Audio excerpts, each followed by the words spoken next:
เท่าที่ผมดูผ่านจอ IPS ของตัวกล้องเองนะครับกล้องหน้ารถนะรู้สึกว่าภาพคมชัดดีแล้วก็สีสวยด้วยตัวหนังสือคมชัดกริบเลยนะครับแต่ว่าพอมาดูผ่านกล้องที่ถ่ายอยู่รู้สึกสีฟ้าออกมาเล็กน้อยนะไม่เป็นไรนะครับสัญลักษณ์ Wi-Fi เปิดอยู่แล้วก็มีโหมดล็อกนะครับมีเสียงรับเสียงอยู่ยังไม่ได้ใส่ TF card แล้วก็สัญลักษณ์สุดท้ายนะครับเป็นสัญลักษณ์ชาร์จอยู่นะครับส่วนบริเวณนี้ที่เป็นไฟสีเขียวก็จะมีสีเขียวผสมแดงนะครับการใส่ Memory Card นะครับให้คุณดูรูปตรงนี้นะครับสังเกตดูรูปจะเหมือนเป๊ะเลยท่านี้นะครับแล้วให้กดเข้าไปเลยหลังจากนั้นใช้เล็บกดลงไปครับเขาจะแก๊กเข้าไปนะครับเนี่ยโอเคอยู่แล้วรออีกทีฟังเสียงจะได้ยินเสียงแก๊กนะครับก็โอเคเสร็จแล้วครับโอเคตอนนี้กล้องติดขึ้นมาแล้วนะครับหลังจากที่เราใส่การ์ดเข้าไปแล้วเปิดเขาจะมีถามด้วยนะครับว่าต้องการที่จะ format card เลยหรือเปล่าตอบ yes หรือ no นะครับเขามีปุ่มด้านล่างนะครับตรงนี้เป็นปุ่มควบคุมเราสามารถกดครั้งหนึ่งเพื่อให้เมนูเขาเด้งขึ้นมาได้ผมจะกดนะโอเคเขามีขึ้นมาแล้วนะครับเขาจะถามว่าคุณต้องการที่จะ format เลยหรือเปล่านะครับตอบ yes ก็กดปุ่มขวาสุดครับประมาณนี้กำลัง format อยู่นะครับเสร็จแล้ว Please connect Wi-Fi first นะครับเรามาเชื่อมต่อ Wi-Fi กล้อง High Dashcam ให้คุณโหลดแอปตามคู่มือนะครับคู่มือจะเขียนเอาไว้ว่าให้ใช้แอป High Dashcam นะครับแล้วก็ในการเชื่อมต่อให้เอามือถือเชื่อมต่อกับ Wi-Fi ที่กล้องปล่อยออกมาชื่อนี้นะครับมีคำว่า C 200S แล้วก็ใส่ password 1 2 3 4 5 6 7 8 9 0ก็สามารถเชื่อมต่อได้แล้วตอนนี้ผมโหลดแอปมาแล้วนะครับผมค้นหาใน App Store เลยหรือ Play Store ก็ได้หรือจะสแกน QR Code ก็ได้นะครับดาวน์โหลดมาแล้วเราก็เปิดใช้งานเลยก็จะขึ้นมาเป็นแบบนี้ถ้าใช้งานครั้งแรกเขาก็จะขึ้นมาให้ตอบรับนะครับเห็นด้วยกับ Agreement นะครับโอเคก็อนุญาตครับผมไม่จำเป็นจะต้องสมัครด้วยนะเขาจะมีไอคอนตรงนี้ให้สมัครนะครับสามารถล็อกอินเพื่อที่จะล็อกอินเป็น Account เราก็ได้แล้วถ้าผมไม่ล็อกอินผมจะแอดได้ไหมแอดโอเคเขาบอกอยู่แล้วนะครับว่าเชื่อมต่อ Wi-Fi ชื่อนี้จากกล้องปล่อยออกมาแล้วก็ password 1 2 3 4 5 6 7 8 9นะครับ connect ก็สามารถที่จะเชื่อมได้เลยผมเชื่อมละ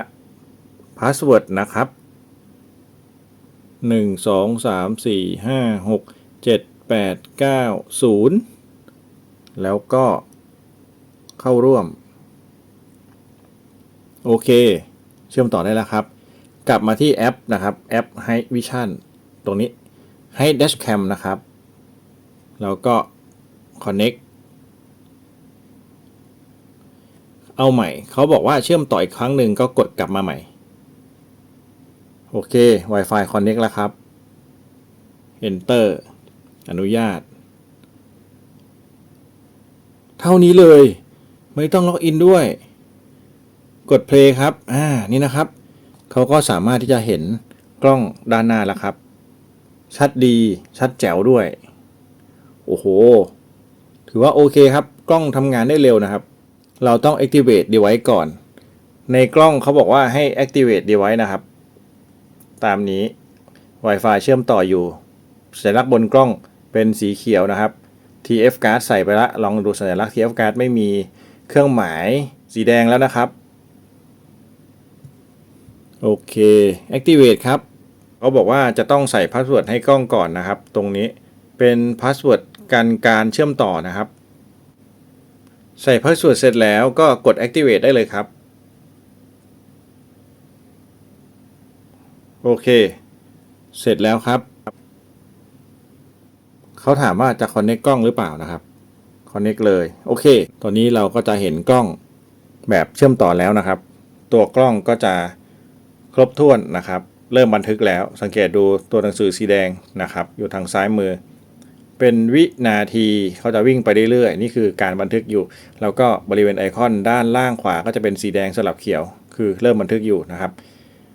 ถือว่าโอเคครับภาพชัดดีถ้าเกิดเราติดไว้ด้านหน้ารถเนี่ยคันหลังวิ่งมาเห็นแน่ๆว่ารถเรามีกล้องนะครับก็ถือว่าเป็นการทำให้เห็นได้ชัดว่ากล้องมีบันทึกอยู่นะประมาณนี้นะครับ หลายๆคนก็จะชอบกล้องหน้ารถที่มีจอนะครับเพราะว่ารู้สึกมั่นใจกว่าเราสามารถมองจอได้เลยว่ามีการบันทึกอยู่หรือเปล่าเป็นการเช็คสถานะของกล้องไปในตัวนะครับถ้าเกิดกล้องรุ่นที่ไม่มีจอเนี่ยจะค่อนข้างดูยากหน่อยต้องชั่งสังเกตนิดนึงนะครับนอกจากคุณจะสามารถตั้งค่าแล้วก็ใช้งานผ่านแอปบนมือถือได้แล้วนะครับคุณก็ยังสามารถที่จะใช้งานผ่านจอได้เลยเนื่องจากเขามีปุ่มด้านล่างนะครับตัวนี้เป็นปุ่มควบคุมนะสามารถกดได้ผ่านจอโดยที่ไม่ต้องง้อมือถือก็ได้นะครับให้คุณกด1ครั้งที่ปุ่มไหนก็ได้นะครับลองกดเขาจะขึ้นมาเป็นเมนูให้เพื่อให้กดใช้งานสัญลักษณ์ตัวนี้ด้านขวาก็คือเป็นการล็อกไฟล์ทันทีถ้าเกิดว่าคุณรู้สึกว่าคุณอยากบันทึกไฟล์นี้เก็บไว้ไม่ให้ลบไม่ให้ทับนะครับคุณก็กดล็อกทีหนึ่งสังเกตดูจะมีสัญลักษณ์นี้ขึ้นไฟล์นี้ถูกล็อกครับใน1รอบนะไฟล์เมื่อสักครู่ล็อกไปแล้วเขาจะไม่ลบถึงแม้ว่าเมมโมรีเต็มเขาก็จะไม่ลบไม่วนทับนะครับไฟล์นี้ก็จะถูกล็อกเช่นเดียวกันไฟล์วนรอบที่บันทึกอยู่1นาทีเนี่ยครับเขาจะล็อกไฟล์นี้แต่ถ้าไม่เอาก็คือกดออกจะเป็นสัญลักษณ์นี้นะครับบอกว่าไฟล์ที่บันทึกอยู่นี้ถ้ามีการเซฟไฟล์ก็ไม่ล็อกนะครับก็จะประมาณนี้ถ้าเกิดต้องการที่จะบันทึกภาพนะครับก็ให้กดถ่ายรูปแชะไป1ครั้งก็ได้นะครับกดอีกทีจะขึ้นเมนูมาให้อย่างรวดเร็วนะครับแล้วก็กดแชะนี่คือบันทึกภาพถ่ายนะครับนี่ก็บันทึกภาพถ่ายได้นี่นะครับแล้วถ้าเกิดต้องการเข้าเมนูตั้งค่าก็เป็นปุ่มด้านซ้ายสุดนะครับปุ่มแรกให้คุณกดเลื่อนลูกศรนะปุ่มแรกตรงนี้นะครับสัญลักษณ์ปุ่มแรกเดี๋ยวผมทำให้ดูก่อนไม่แน่ใจว่าจะเห็นไหมเป็นรูป voice command นะครับ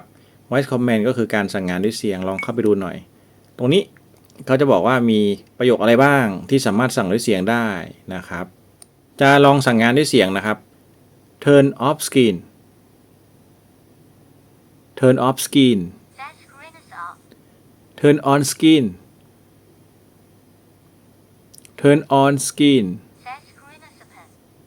ประมาณนี้นะครับโอเคกดปุ่มท้ายสุด voice command ก็เมื่อสักครู่นะครับถัดมาเลื่อนเมนูไป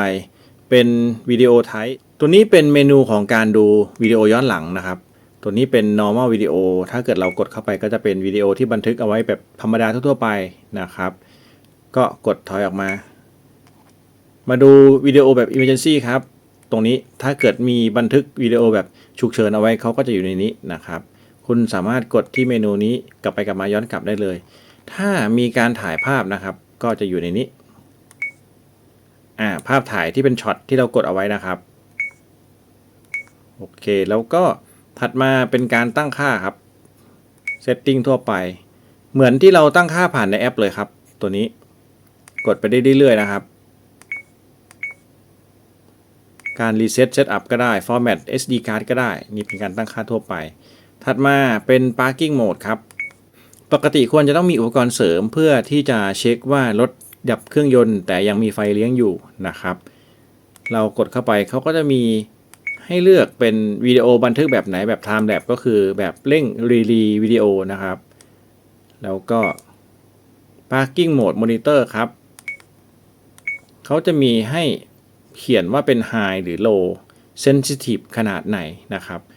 ผมลองเลือกเล่นๆไว้แต่จริงๆแล้วเราไม่มีอุปกรณ์เสริมอยู่แล้วมันก็จะไม่ทำงานนะครับถัดมา Wi-Fi ครับคุณสามารถเข้ามาเปิดปิด Wi-Fi ได้ที่เมนูนี้นะครับตัวนี้เป็นเปิดปิดนะตอนนี้เป็นเปิดอยู่คุณสามารถตั้งปิดได้นะครับก็ถอยออกมา Firmware Version เป็นข้อมูลของรุ่นแล้วก็เป็นข้อมูล Wi-Fi รหัส Wi-Fi นะครับคุณสามารถกดเข้าไปดูได้นะการตั้งค่าผ่านเมนูมีเท่านี้นะครับทำให้เราสะดวกดีในการใช้งานโดยที่ไม่ต้องมีมือถือก็ได้นะครับถ้าเกิดว่าคุณกำลังบันทึกอยู่คุณต้องการบันทึกวิดีโอที่กำลังเห็นอยู่ตอนนี้ไม่ให้มีการลบเลยโดยถาวรคุณก็กด1ครั้งแล้วก็กดล็อก